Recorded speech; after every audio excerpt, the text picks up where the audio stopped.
Hi. So we're going to talk about getting in our bodies today. And you could feel like what happens when you get in your body. Who had fun? Yeah. So it just elevates the energy. It's so cool. Oh, please forgive me for, I swear I'm in shape. But before we go straight there, I have a question for all of you. What if you had a trusted teacher, a mentor who had been around a really long time? And so they had solved all the problems that we're all facing to be on Earth here today. And what if that teacher, that trusted mentor, had been around tens of millions of years? And so they had lived through tectonic shifts, climate spikes, ice ages, comets, volcanic mega explosions. Can I have some water? I'm so thirsty. And, pandemics even. But they'd made it through all that, and they didn't just survive, they thrived. So what would you want to ask that teacher? What would you want to know about, how to be with your family, or how to raise your kids, or how to run your organizations? And so think about that for a minute. So I'm here to, thanks Amy. Great, thank you, good. I'm a sort of high needs speaker. So it took me a while to accept that I'm like a demanding high needs person, but oh well. So I'm here to propose to you that a 56 million year old system and its biological, cultural, and ecological principles that are embedded in that system might be that teacher.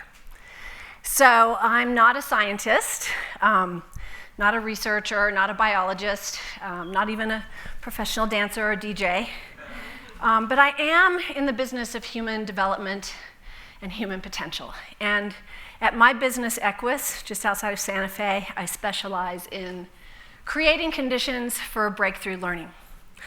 And I work with scientists, entrepreneurs, visionaries, C-suite executives, high-level managers, families, boards of directors, moms and dads, to liberate their human capital so that they can live the life they want to live, the life they've barely imagined possible, and to lead the organizations in a way that they're going to be resilient and, thrive in these really challenging times. So, and I am an outdoors woman. I'm a backpacker, even though you wouldn't think that I was, and a hiker, and I'm a lifelong horsewoman and a horse trainer. I'm an entrepreneur. And nature is where I go to find answers, and really find answers. Ask nature questions and find answers to the questions that I'm struggling with. It's also a place where I go to resource myself and to tap into kind of a larger force, a greater wisdom. And what I found is that nature is so much more practical and intelligent than you might imagine. And did you know that of all the species that have ever been around on planet Earth, only 1% remain right now?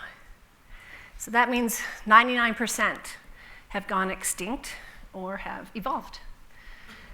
And so that means that of those 1% that are here on the planet, they have really learned how to hack modern life, how to be here, and how to do it well.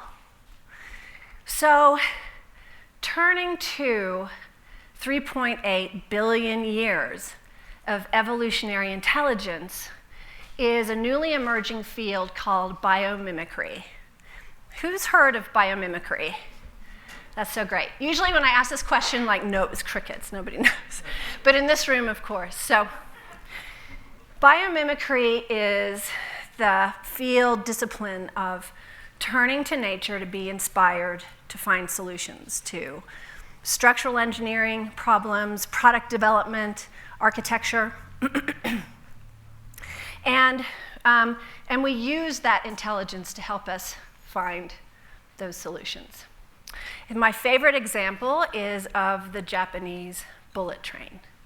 So the Japanese bullet train is super fast, hurtles across the countryside, and what they discovered, though, is that when it went into a tunnel and was met with the changing air pressure, that a sonic boom would erupt. And this was incredibly disruptive to, the neighborhoods. So what did the scientists do?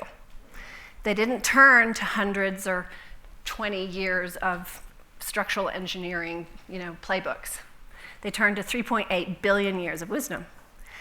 Surely, they thought, somewhere in 3.8 billion years, this conundrum has shown up. And surely, that intelligence has solved that issue. So I press the green button. Is that what I do? Okay. It's not working. It's not working. It's not working. Oh, there it is working. So, so what they found, excuse me, more water. So what they discovered was a kingfisher. A kingfisher is a fisherman who hurtles through the air and dives into the water to catch his fish. But nature, in all its brilliance, designed his beak and his skull so that he wouldn't make a splash in the water. And that made his job easy because he didn't scare the fish. So the scientists redesigned the front of the bullet train to mimic the front, the bill and the skull of the kingfisher.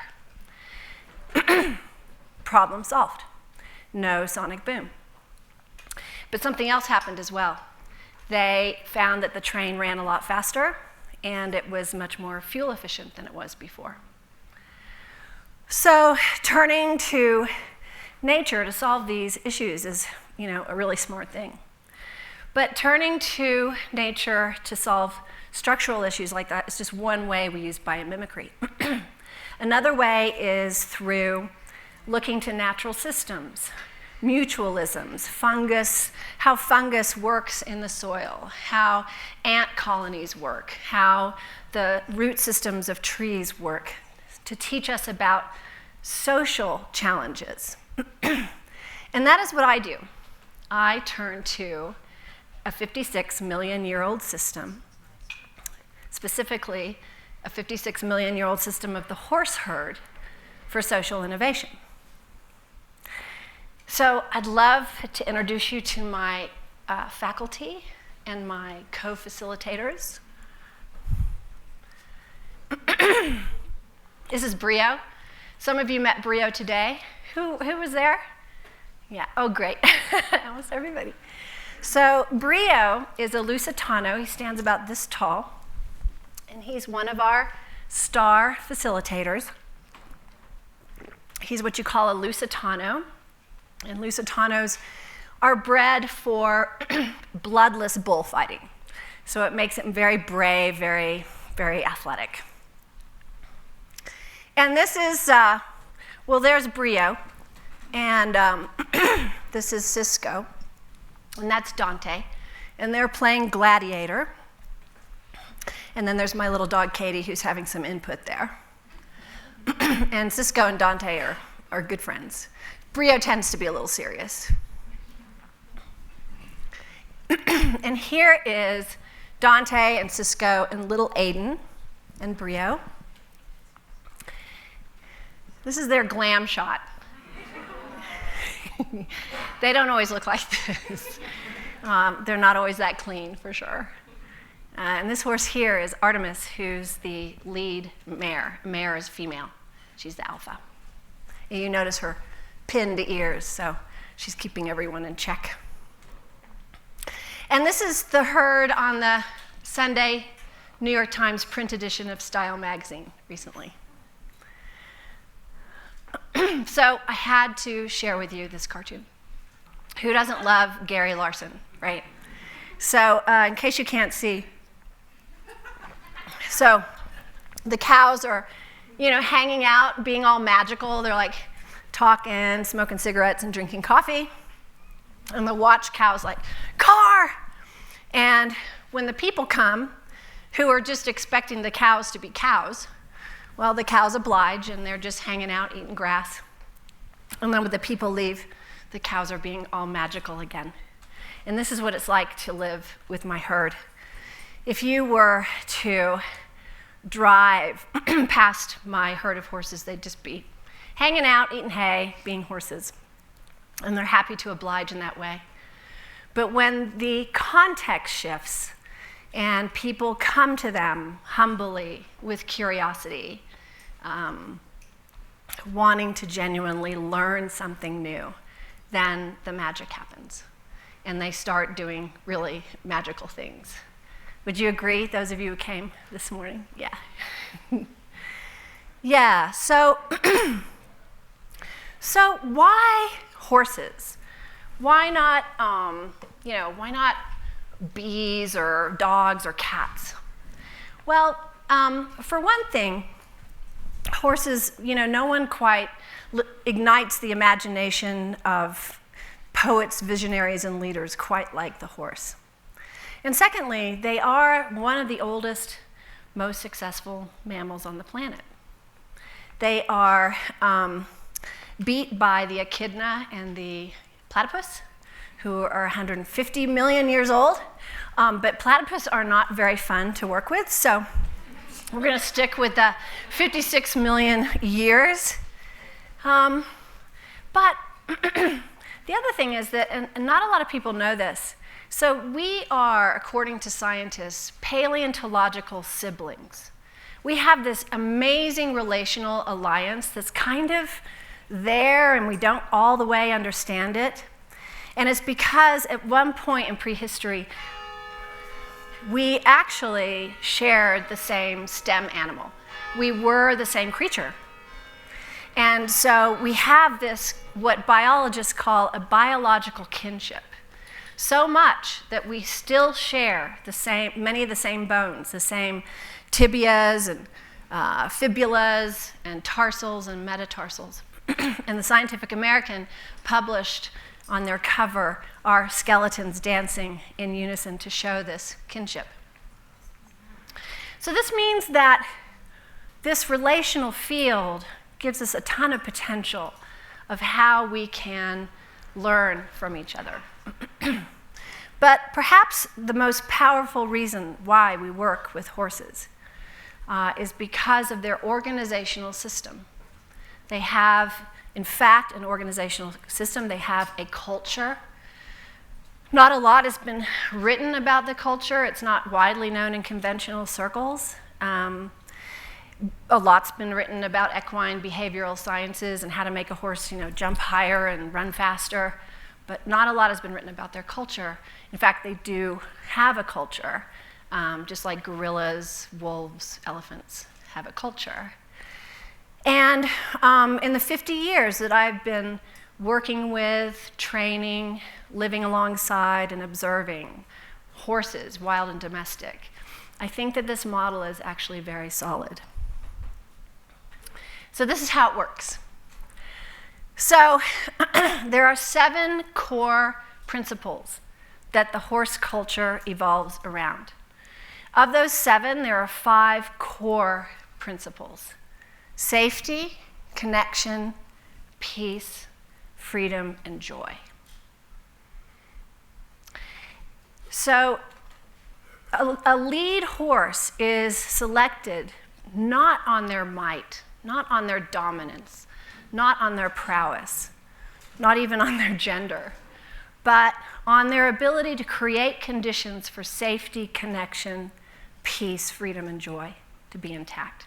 As they're human, my job is to keep creating conditions of safety, connection, peace, freedom, and joy in order for them to thrive.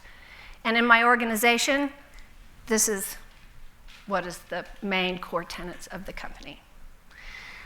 So the lead horse is chosen on their ability to hold those 5 principles intact through care and presence.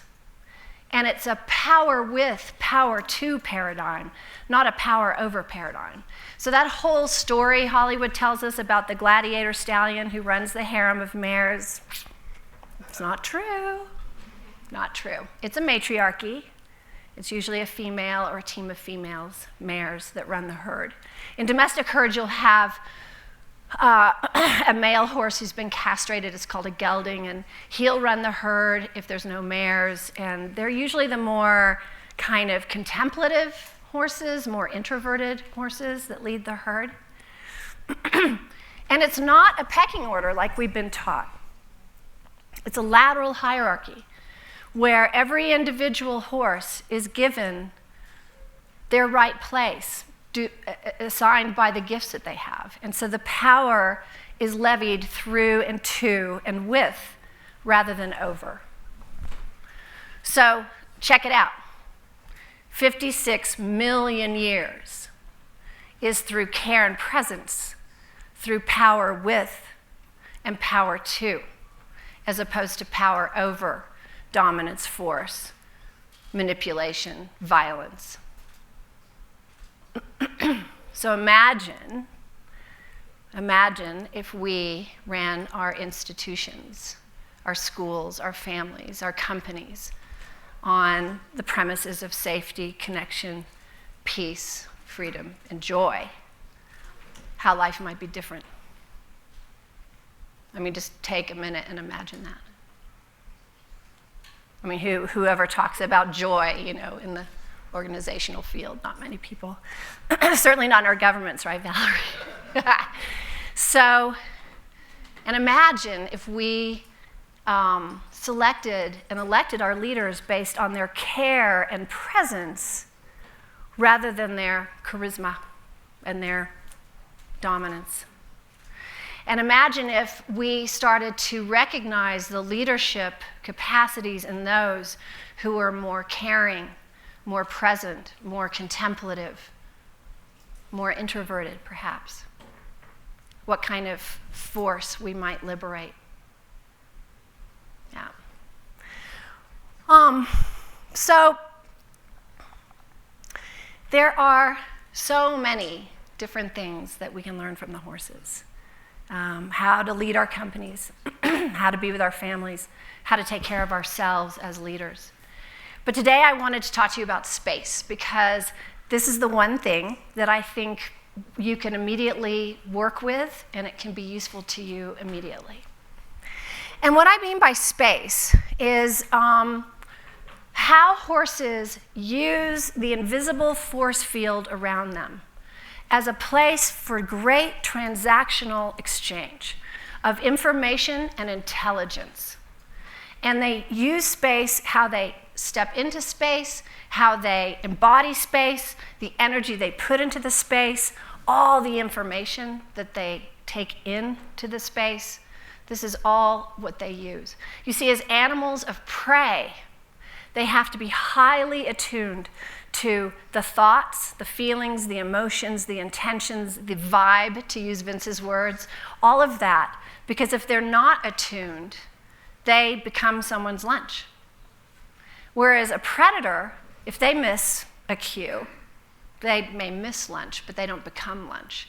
So you're dealing with this very rarefied neural circuitry that is so sensitive, and that makes my job so much easier as a coach, because everything those horses tell me about each of you is true. And everything they tell me is about how you can thrive. And they tell me about your gifts, and they tell me how amazing you are, and they tell me how much you're worth being cared for and what kind of leader you could be. That's what they tell me. So space, horses access this whole neural network in their whole being through not just their brain, but through all of their organs, their skin, their muscles.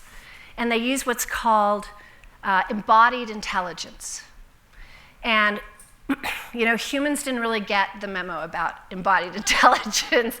We kind of live from the neck up. I remember when I was at Dent 3 years ago, and I was like, whoa, there's just like a bunch of heads sitting on chairs, because everything is from the neck up, and we focus on our mental faculties, our reason, logic, rationale, to the exclusion of all this information that is from the neck down. And if we want to be smarter, if we want to be more intuitive, more creative, if we want to be more responsive instead of reactive, then the next frontier, so to speak, is in this embodied intelligence and how we move across space and time through this whole field that is well beyond our skin. So, it's not going. It's not going. There. So the horses use all kinds of, hang on. What did I want to say here? The horses use all kinds of perceptions in order to feel across space. They use exteroception, and we have this as well, but we're just not focused on it. What's out there, we use our 5 senses. There's interoception. What's in here? Who's in my space? And what's my kind of impression of what's out there? All happens through our organs, our intestinal system, our liver, our heart, our muscles and fascia. And then there's proprioception, which is how we move through space. And so proprioception tells me that there's a bar here so that I don't bump into it. So what we have is this entire organism, a multilingual intelligence that's available to us that tells us so many things. It tells us if people have a bad intention towards us. It tells us if something is coming our way that we need to know about. It tells us what someone else is thinking. It tells us what someone else is feeling. It tells us about the whole group and people far, far away from us. And it speaks to us in a multilingual way through a twinge, a contraction, some kind of like anxiety or a sense of openness or a chill. This is the way that our body speaks to us. And to be literate with all the intelligence that happens through our body is called somatic intelligence. Somatic comes from soma. Soma is the body. And not just like the body, right? But like the whole existential sense of being alive, what we feel, what we sense, our impressions, our intuition. This is somatic intelligence.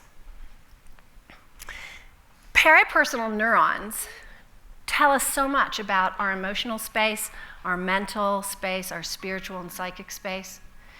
And biologists have learned that all the critters on Earth, ourselves included, have what's called a flight zone around them.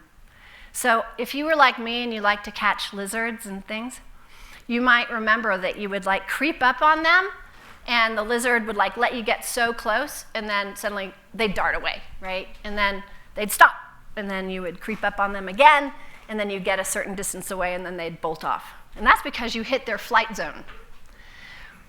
Well, we have one too. We have a flight zone. And we call it our space bubble. And it's an electromagnetic field that is around us. And we have all shapes and sizes. Mine's about 18 feet. But if I'm in the grocery store, it's about 1 foot. And some people wear their space bubble kind of close to them like a skin suit.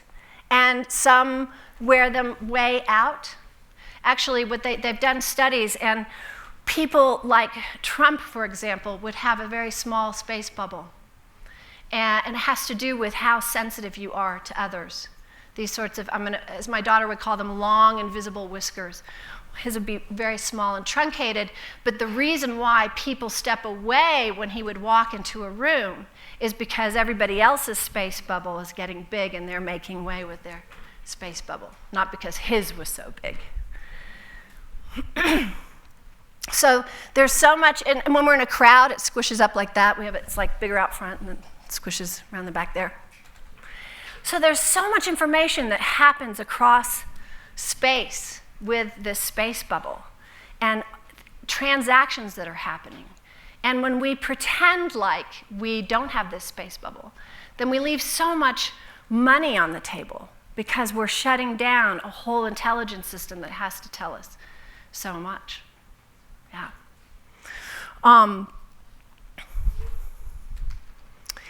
So I'm going to have you all stand up for a minute. And it's so good that there's not a lot of people here because I want you to take some space.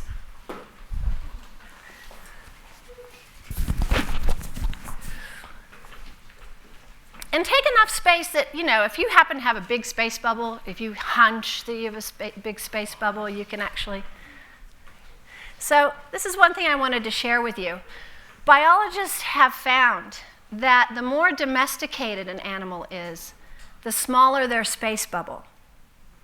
So what that means is that their ability to feel and interpret information, all this information that happens across onto other species, is truncated. And when we were back at proprioception, there's this bizarre illness, a condition that's called dyspraxia, which means that the proprioceptors are not functioning well. And so people with dyspraxia bump into things, and it's a very life-altering condition. And what I've seen in all the years that I have been in the arena with the horses and people is that we as a modern society have a kind of dyspraxia. We don't know we have a space bubble. We haven't been told. We don't move through the world with it. We don't access the information. It's all called woo-woo and soft skills, but it's neurobiological intelligence. And so we truncate our ability to be wise and responsive. And so everybody walks around with either no space bubble or no awareness of it. And part of that domestication happens because we are told as a culture, don't feel this, don't experience that. These emotions are bad, these emotions are good. But you can't selectively numb out the bad, yucky feelings without numbing out the good feelings. And so the way is to open yourself to all the sensations because they have something to tell you. All of them do. So that's a lot of what I do in the work with in the arena is rewild people, that they can get undomesticated and that they don't have to live under these precepts that we inherited from a mere thousands-year-old military structure that has nothing to do with 3.8 billion years of how to survive and thrive. So close your eyes.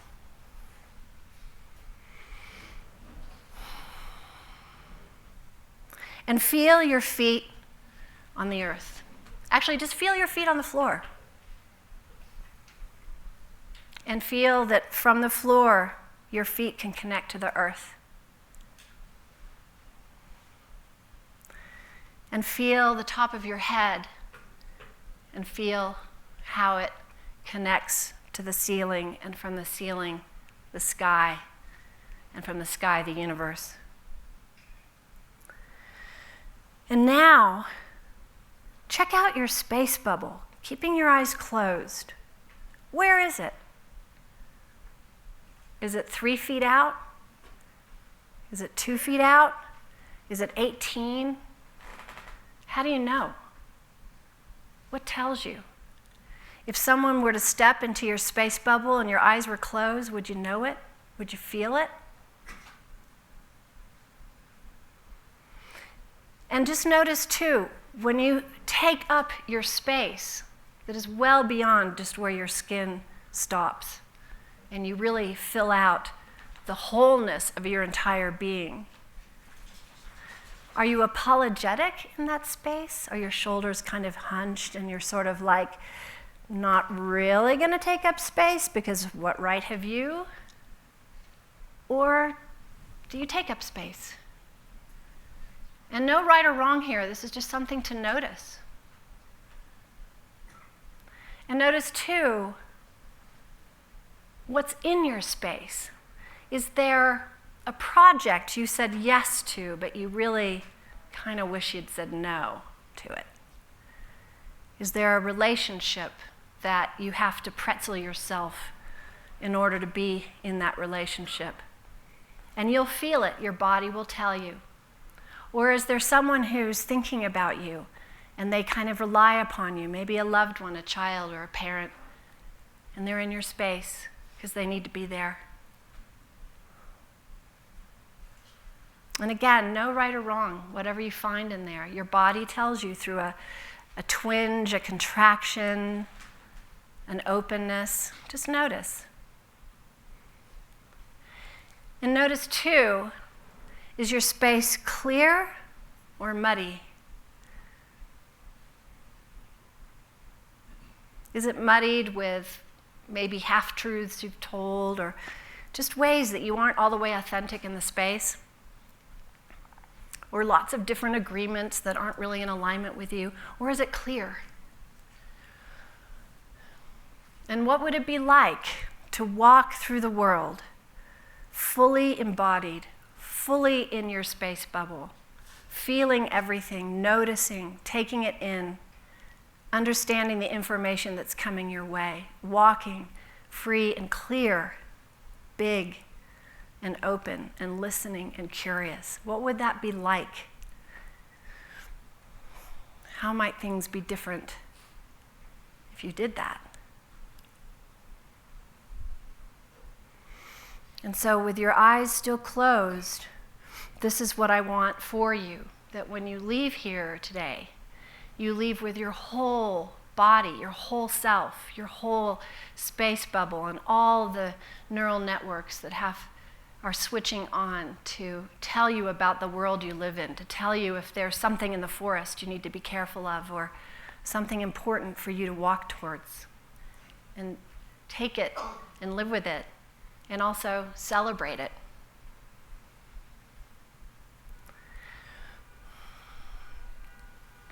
And of course, to end, I have one more dance.